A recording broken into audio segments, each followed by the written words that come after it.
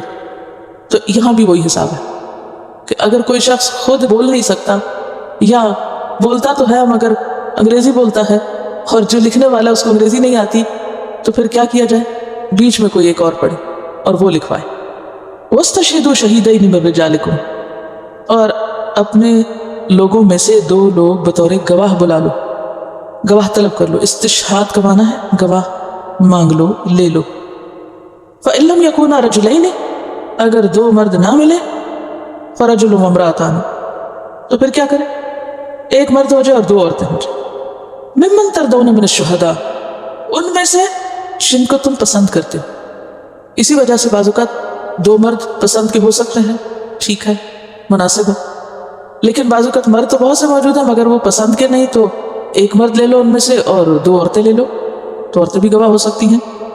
یعنی جس پر انسان کا اعتماد ہو، دل بیٹھے، دل جمے کہ ہاں یہ جھوٹے لوگ نہیں، کل کو غلط گواہی نہیں دیں گے۔